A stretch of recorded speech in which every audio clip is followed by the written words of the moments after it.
او مشهور قول لی د سلف علماو بهتر کس هغه دی چې خپل عیبونه په هغې باندې مشغوله شي او د بل عیبونو نه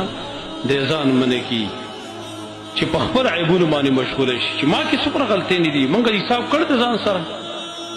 په ایمان یو کم سړی ماښام کې ماسوتن کې چې کله پرې وتلی د حساب لګولی چې نن زما نه څومره غلطۍ دي شوي څومره ګناهونه ما کړي دي زما ورونو قرآن حکم دی چې ولا تجسسو تجسس مکوئ تجسس ویل کی د چا عیبونه لټول او په حدیث کې ورسره بعضې نور الفاظ راغلي نبي صلی الله علیه وسلم فرمایي ایاکم والظن فان الظن اکذب الحدیث ځان وساتئ د ګمان نه ځکه ګمان دروغجنه خبره ده ولا تجسسوا ولا تحسسوا ولا تنافسوا ولا تحاسدوا ولا تباغضوا ولا تدابروا وكونوا عباد الله اخوانا امام مسلم حدیث نقل کړی نبی صلی الله علیه وسلم فرمایي ګمان نه ځان وساتئ بدګمانو نه ځکه ګمان بدګماني دروغجنه خبره ده نن زموږ په خلکو کې دومره بدګمانانې پیدا شوي دي چې که چېرته تا د یو چا سره لاس ته میلاو کړه که نه لاس ته میلاو کو دا د ملګری دی هغه د لاس یې ورسره میلاو سی به پارټیانو والا غټ غم باندې دیو گرفتار دي دا خو موږ مسلمانان یو څوک به یو پارټۍ سره تعلق ساتي څوک به د بل سره تعلق ساتي څوک به د بل سره تعلق ساتي خامخا کلیوالي ده وطن کې اوسېږو پښتانه یو مسلمانان یو ولې ته به د چا سره لاس نه میلاوې ته به د چا سره الیک سلیک نه کې خو که ته د چا سره لاس دې میلاو دا د هغې سره ملګری شو دا لاړ د هغې سره شامل شو پارټۍ کې نبي څه وایي ایاکم والظن فان الظن اکذب الحدیث ځان د ګمان نه وساتئ ځکه ګمان دا ډېر غلطه خبره ده دروغجنه خبره ده ولې ځان ګناهګارئ تا د هغه سره اړولی چې دی د هغه سره دی لاس یې ورسره میلاو کړو هغه دی بس د هغه سره شامل شوی دی په فیسبوک کې به م صاحب ورکړي هلته پلاني خو پلاني سه اعلان وکړو هغه غریب به خبر هم نه وي سره ده به لیکلی ته اعلان یې ورسه وکړو د الله بنده ته به الله نه جواب نه ورکې ولې دومره زړور یې په دې ګناه باندې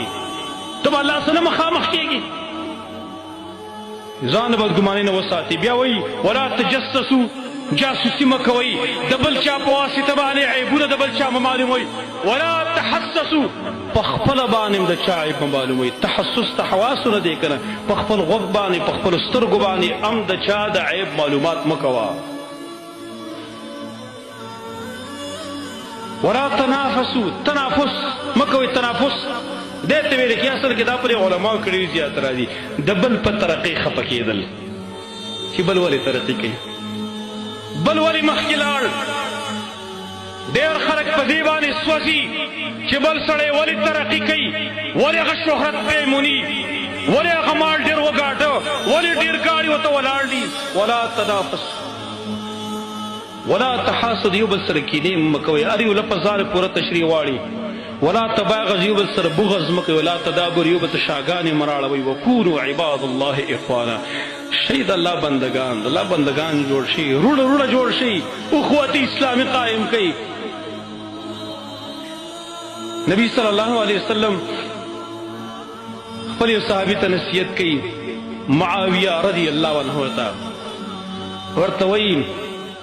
وانك ان اتبعت عورات الناس افسدتهم او كدت ان تفسدهم معاویه ګورې آپ دره که چېرته د چا په عیبونو پسې ورپسې شوې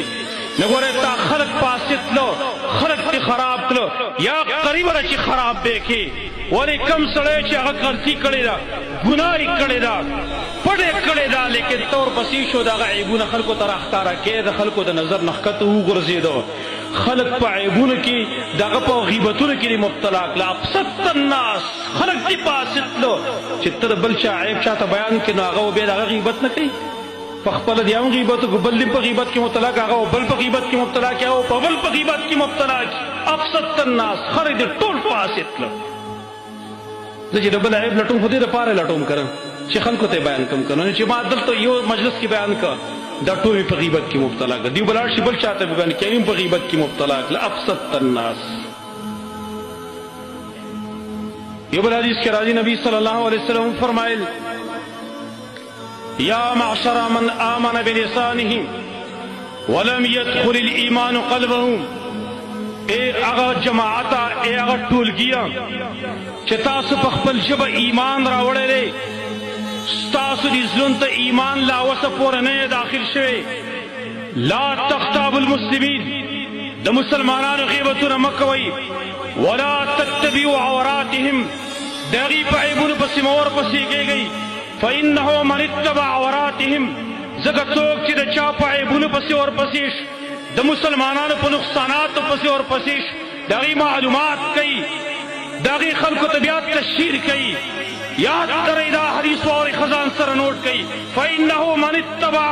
عوراتهم، څوک چې ورپسې شو د چا په عیبونو پسې، اتبع الله عورته، الله به د په عیبونو پسې ورپسې شي، ومن یتبع الله عورته فیفزعه ولو فی بیته، یو روایت کوي فیفزعه فی بیته، څوک چې د چا په عیبونو پسې ورپسې شي، الله به د په عیب پسې ورپسې شي، الله چې د چا په عیب پسې دا په نقصان پسې ورپسې شو، الله به دننه پرې کور کې وشرموي. دا خطرناک حدیث امام ابو داود خپل سنن کې نقل کړی دی.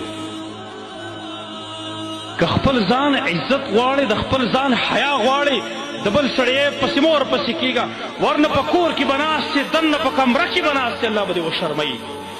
فیفسحه فی بیته، الله وایي په کور کې به یې وشرمونګه کس، دا د رسول وینا دی، په کور کې به الله وشرموي. زما ورور څومره د خطرې نه ډکه خبره ده، زمونږ بل کار ورک شوی